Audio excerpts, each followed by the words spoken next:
ओम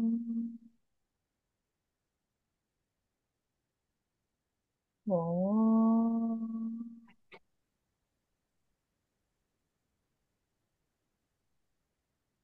ओम ओम नमो भगवते वासुदेवाय। ओम नमो भगवते वासुदेवाय। ओम नमो भगवते वासुदेवाय। ओम गुरुर्ब्रह्मा गुरुर्विष्णु गुरुर्देवो महेश्वरः गुरु साक्षात् परब्रह्मा तस्मै श्री गुरवे नमः। ॐ श्रीं ह्रीं सरस्वत्यै नमः। ॐ श्रीं ह्रीं सरस्वत्यै नमः। ॐ श्रीं ह्रीं सरस्वत्यै नमः। हरिः ओम तत्सत्। श्री गुरुभ्यो नमः। हरि ओम everyone and welcome to today's session of Gita Yoga. Today let us learn 2.49, 50 and 51. As usual, please repeat, but please be on mute.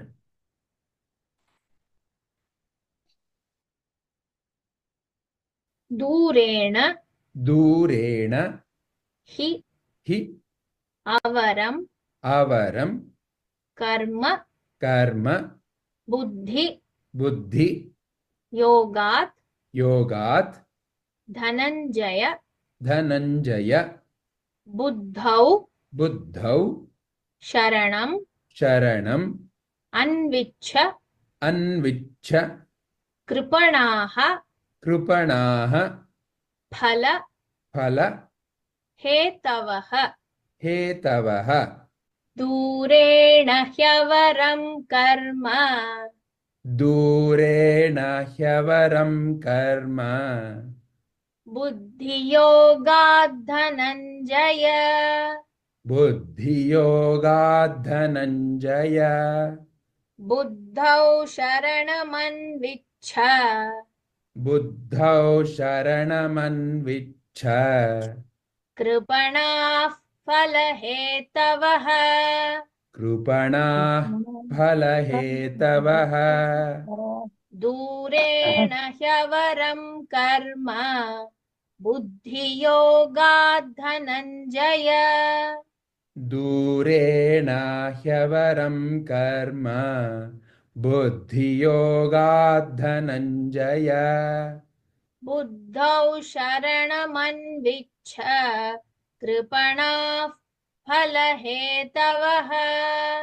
बुद्धौ शरणमन्विच्छ कृपणाः फलहेतवः। दूरेण ह्यवरं कर्म बुद्धियोगात् धनञ्जय बुद्धौ शरणमन्विच्छ कृपणाः फलहेतवः। दूरेण ह्यवरं कर्म बुद्धियोगात् धनञ्जय बुद्धौ शरणमन्विच्छ कृपणाः फलहेतवः। Seek refuge in divine knowledge and insight, O Arjuna, and discard reward-seeking actions that are certainly inferior to works performed with the intellect established in divine knowledge. Miserly are those who seek to enjoy the fruits of their works. ಓ ಅರ್ಜುನ, ದೈವಿಕ ಜ್ಞಾನದ ದೃಷ್ಟಿಯನ್ನು ಆಶ್ರಯಿಸು. ಫಲದ ಆಸಕ್ತಿಯಿಂದ ಮಾಡಿದ ಕೆಲಸಗಳಿಗಿಂತ ನಿಸ್ಸಂಶಯವಾಗಿ ದೈವಿಕ ಜ್ಞಾನದಲ್ಲಿ ಸ್ಥಿರವಾಗಿ ಮಾಡುವ ಕರ್ಮವು ಉತ್ತಮ. ಕೇವಲ ಜಿಪುಣರು ತಮ್ಮ ಕೆಲಸಗಳ ಫಲವನ್ನು ಅನುಭವಿಸಲು ಬಯಸುವವರು.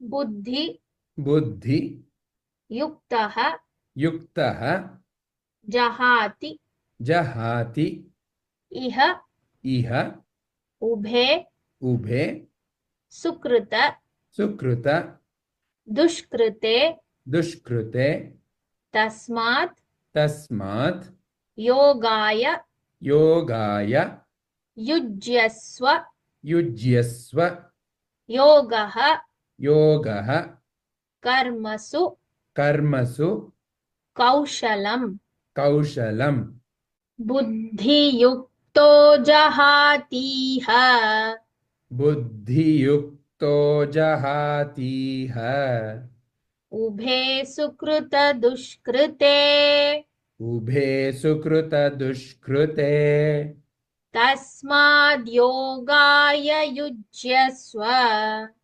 ತಸ್ಮಾದ್ ಯೋಗಾಯ ಯುಜ್ಯಸ್ವ योग कर्मसु कौशलम् ಯೋಗ ಕರ್ಮಸು ಕೌಶಲಂ बुद्धियुक्तो जहातीह उभे सुकृत दुष्कृते ಬುದ್ಧಿಯುಕ್ತೋ ಜಹಾತೀಹ ಉಭೇ ಸುಕೃತ ದುಷ್ಕೃತೆ तस्माद् योगाय युज्यस्व योग कर्मसु कौशलम् ತಸ್ಮಾದ್ ಯೋಗಾಯ ಯುಜ್ಯಸ್ವ ಯೋಗಃ ಕರ್ಮಸು ಕೌಶಲಂ बुद्धियुक्तो जहातीह उभे सुकृत दुष्कृते तस्माद् योगाय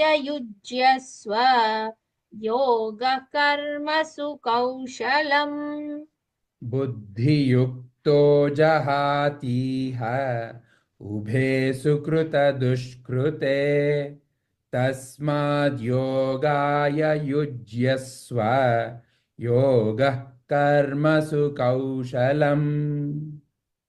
One who prudently practices the science of work without attachment can get rid of both good and bad reactions in this life itself. Therefore, strive for yoga, which is the art of working skillfully in proper consciousness.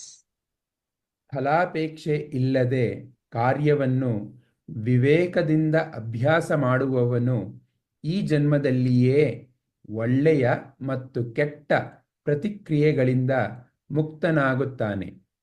ಹೀಗೆ ಕೌಶಲ್ಯದಿಂದ ಅಂದರೆ ಸರಿಯಾದ ಪ್ರಜ್ಞೆಯಲ್ಲಿ ಮಾಡುವ ಕೆಲಸದ ಕಲೆಯಲ್ಲಿ ದೊರಕುವ ಯೋಗಕ್ಕೆ ಶ್ರಮಿಸು.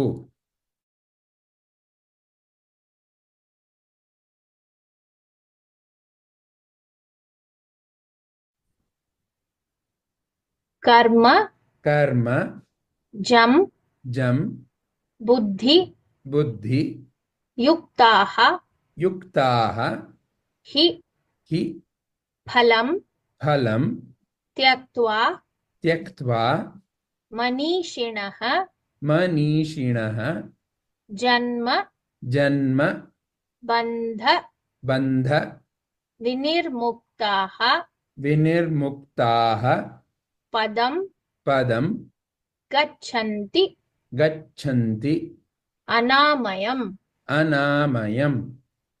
कर्मजं बुद्धियुक्ता हि ಕರ್ಮಜಂ ಬುದ್ಧಿಯುಕ್ತಾ ಹಿ फलं त्यक्त्वा मनीषिणः ಫಲಂ ತ್ಯಕ್ತ್ವಾ ಮನೀಷಿಣಃ जन्मबन्धविनिर्मुक्ताः ಜನ್ಮಬಂಧವಿನಿರ್ಮುಕ್ತಾಃ पदं गच्छन्त्यनामयम् ಪದಂ ಗಚ್ಚಂತ್ಯನಾಮಯಂ.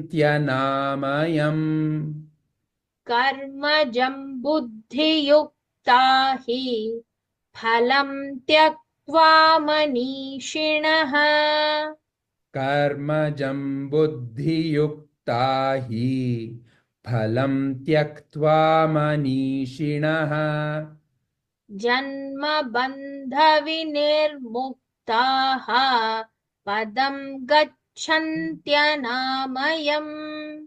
जन्मबन्धविनिर्मुक्ताः पदं गच्छन्त्यनामयम् कर्मजं बुद्धियुक्ता हि फलं त्यक्त्वा मनीषिणः जन्मबन्धविनिर्मुक्ताः पदं गच्छन्त्यनामयम्। कर्मजं बुद्धियुक्ता हि फलं त्यक्त्वा मनीषिणः जन्मबन्धविनिर्मुक्ताः पदं गच्छन्त्यनामयम् The wise, endowed with equanimity of intellect, abandon attachment to the fruits of actions which bind one to the cycle of life and death. By working in such consciousness, they attain the state beyond all suffering. ಪ್ರಜ್ಞಾವಂತರು ಬುದ್ಧಿಯ ಸಮಚಿತ್ತವನ್ನು ಹೊಂದಿರುತ್ತಾರೆ. ಜೀವನ ಮತ್ತು ಮರಣದ ಚಕ್ರಕ್ಕೆ ಬಂಧಿಸುವ ಕ್ರಿಯೆಗಳ ಫಲಗಳ ಮೇಲಿನ ಮೋಹವನ್ನು ತ್ಯಜಿಸಿರುತ್ತಾರೆ. ಅಂತಹ ಪ್ರಜ್ಞೆಯಲ್ಲಿ ಕೆಲಸ ಮಾಡುವುದರಿಂದ ಅವರು ಎಲ್ಲ ದುಃಖಗಳನ್ನು ಮೀರಿದ ಸ್ಥಿತಿಯನ್ನು ಸಾಧಿಸುತ್ತಾರೆ.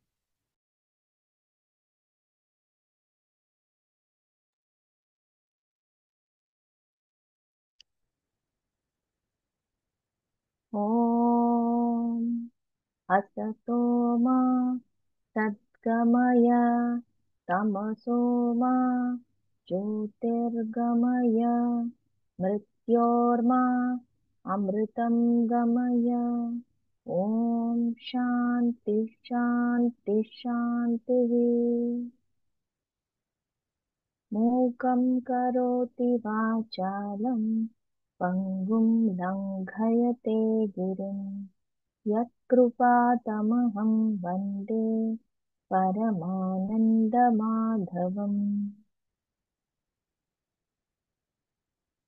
लोकाः समस्ताः सुखिनो भवन्तु। लोकाः समस्ताः सुखिनो भवन्तु। लोकाः समस्ताः सुखिनो भवन्तु। हरिः ओम् तत्सत्। श्रीगुरुभ्यो नमः। सर्वं श्रीकृष्णार्पणमस्तु। Hari Om everyone and thank you for joining today.